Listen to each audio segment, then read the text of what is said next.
Portia, you know, the things that I talked about here that we have to do didn't start with even back to Eric Garner, I Can't Breathe. I've been proposing these for a long time. I mean, literally, for years. And the one thing I think we have to acknowledge, my mom used to have an expression. I'd say, you want to know me? Come walk in my shoes a mile. Well, even though I've been involved with the African American community and the civil rights movement since I've been a junior in high school, with the segregated movie theaters and the like, I can't understand what it's like to walk out the door or send my son out the door or my daughter and worry about just because they're black, they may not come back. I can't really, I can intellectually understand it, but I can't feel it. I just spent an hour or more with the family as I got off the airplane. Had an opportunity to spend some time with Jacob on the phone. He's out of ICU. We spoke for about 15 minutes. His brother and two sisters, his dad and his mom on the telephone. And I've spoken to him a lot before, but we spent time together with my wife. And he talked about how nothing was going to defeat him. How whether he walked again or not, he was not going to give up. We talked about a psalm in our church, Father, based on the 23rd Psalm. May he raise you up on eagle's wings and bear you on the breath of dawn until we, and keep you in, hold you in the palm of his hand until we meet again. Well, I think, Alderman, what's been unleashed with a lot of people is they understand that fear doesn't solve problems. Only hope does. And if you give up hope, you might as well surrender. There's no real option. And as we talked, I listened to his mom. She was on the phone. She wasn't with Jacob. She was in the same location. And as I said, his dad, his son, his brother, two sisters, and a family lawyer. Two family lawyers were there. And what I came away with was the overwhelming sense of resilience and optimism that they have about the kind of response they're getting. His mom talked about, my wife asked to say a prayer, and his mom said a prayer, where she said, I'm praying for Jacob and I'm praying for the policeman as well. I'm praying that things change. If you think a little bit about where we are right now,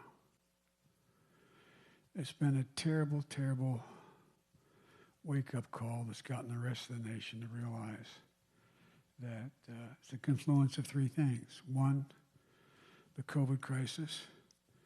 Two, and we didn't have to have over 6 million people contract COVID, over 186,000 dead and climbing. If we had acted, if we had just acted.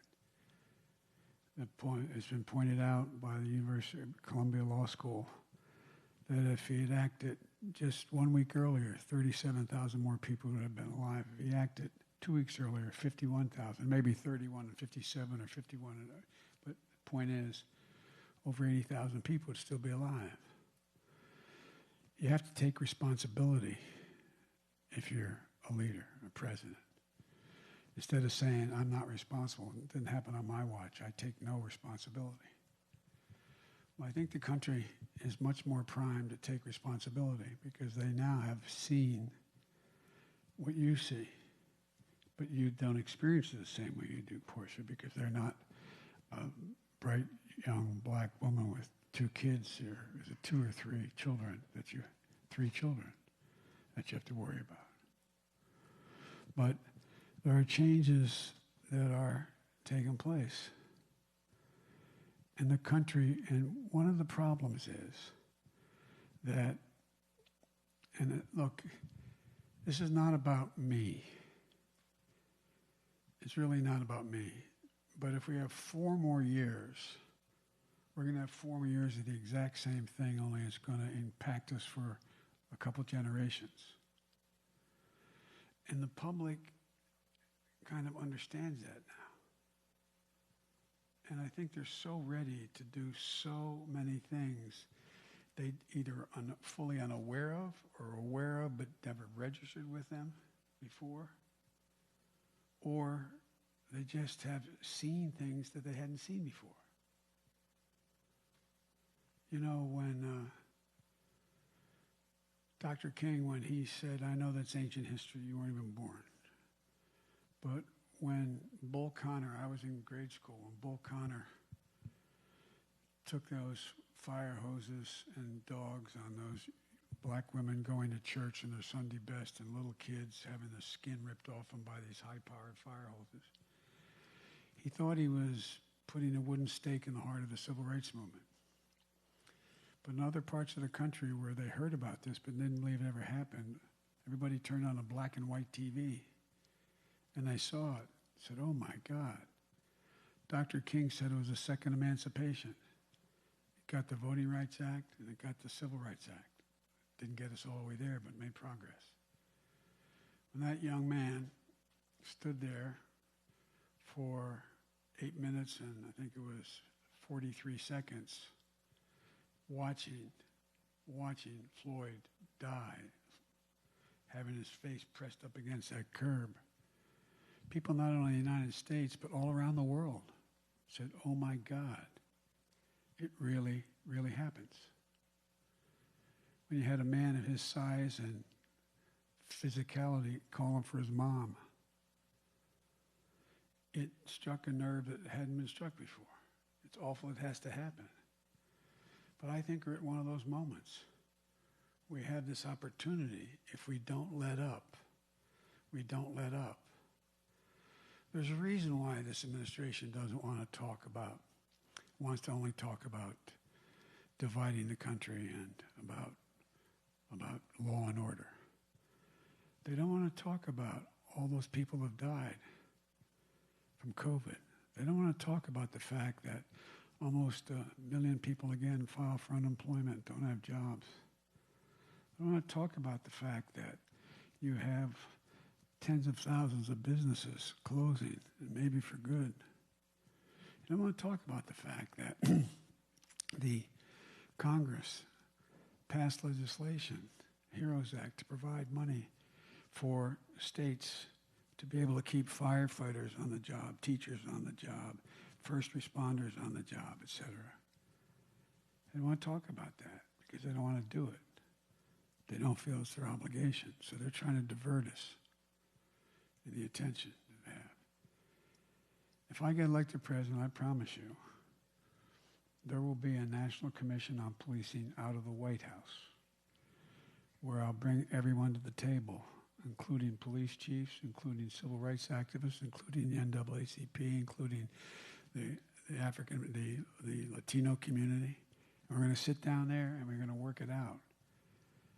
Because a significant portion of the police are decent people. But there's a lot of bad folks in every organization. There's not a whole lot of people who want to speak up, be the odd man out or odd woman out, no matter what outfit you work with. And so we got to give a chance to change things, and we can. There is not a single solitary reason in the world why, as I said, we shouldn't be in a position that everybody, and that's my wife, Jill. Hey, Jilly, I'm Jill's husband, actually.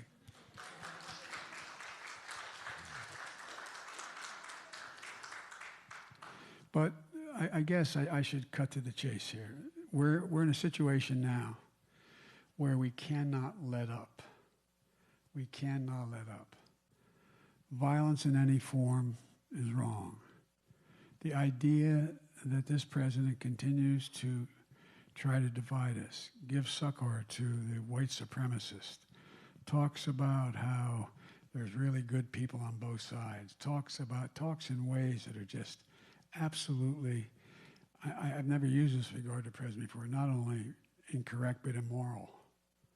They're just simply wrong. Simply wrong. And the one concern I have, and I understand it, is that people are going to be so frustrated, particularly in the communities that need the help the most, need to be treated most clearly and equally. They're going to say it's not worth it at all. I'm not going to vote. A guy was a very good friend of mine.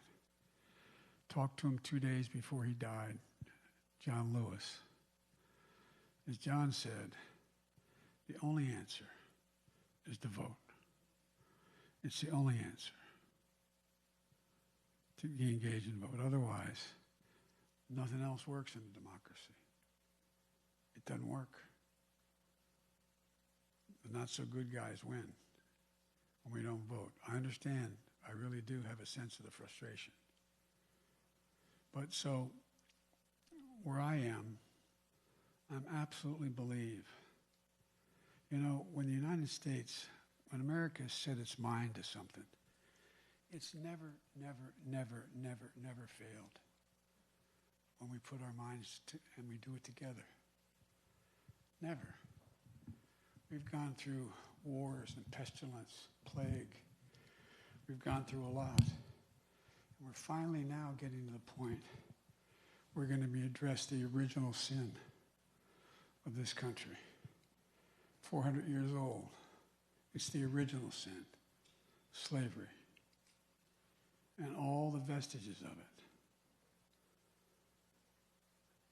I'm not saying in 4 years, and I'm not even, this is not about a campaigning. I can't say if tomorrow God made me president, I can't guarantee you everything gets solved in 4 years.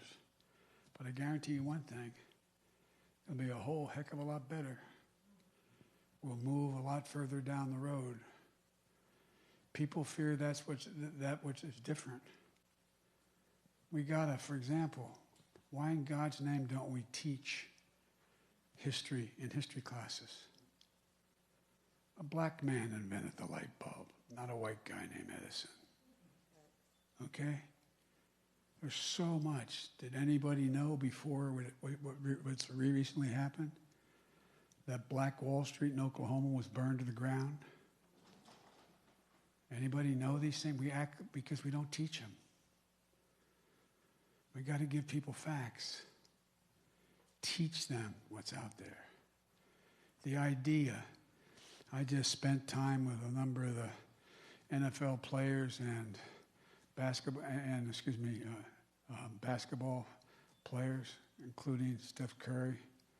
You know, these folks are making a difference now. It's not about fame or glory, because they have brothers themselves, fathers who've been beat up, who've been brutalized just because they're African Americans.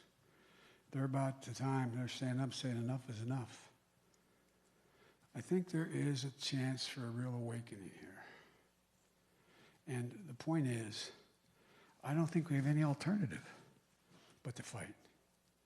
I don't think we have any alternative but to fight back. I don't think we have other alternative than just go tell the truth. Just tell the truth. And a concluding comment I'll make is, you know, there's a lot of folks who thought that, well, the president's made great strides with his law and order strides here. That boy, after his convention, he really made inroads. He hasn't. Not at all. No, I'm not serious. I'm being. It should give you a little bit of confidence in the American people. They ain't buying it. With all the millions and millions and millions of dollars being spent, they're not buying it. But we got to do more than them not buy it. We got to be honest with them and say, you got to step up. You got to step up. We got to do a lot more. A lot more. And we've done. because this is the first chance we've had in a generation, in my view, to deal and cut another slice off institutional racism toward getting to the place where it changes.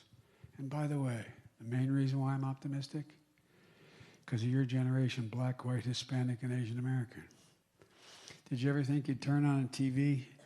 You're much younger than I am, but you're a little older than she is. Did you ever think you'd turn on the TV and roughly 2 out of 3 ads would be biracial couples selling a product? That never would have happened in the 50s, 60s, 70s, 80s, 90s. This generation is a different generation. They're the least prejudiced, the most optimistic, the best educated, the most desirable of change of any generation. So we can't let them down. Those of us who are a lot older, we got to join them and do it now. Again, I thank you. As I said, I really am optimistic. And I promise you, win or lose, I'm going to go down fighting. And I'm going to go down fighting for racial equality, equity across the board. We hold these truths to be self-evident, that all men and women are created equal, endowed by their Creator. Well, that may be what your birthright was, but it's very different than actually being treated equally, being treated the same. Everything from black mortality rates in pregnancy straight through to educational opportunities and everything in between. But the country's ready. And if they're not, it doesn't matter, because there are certain things I ain't going to change. There are certain things worth losing over. And this is something worth losing over if we have to, but we're not going to lose. Thank you very much, sir. Round of applause, huh?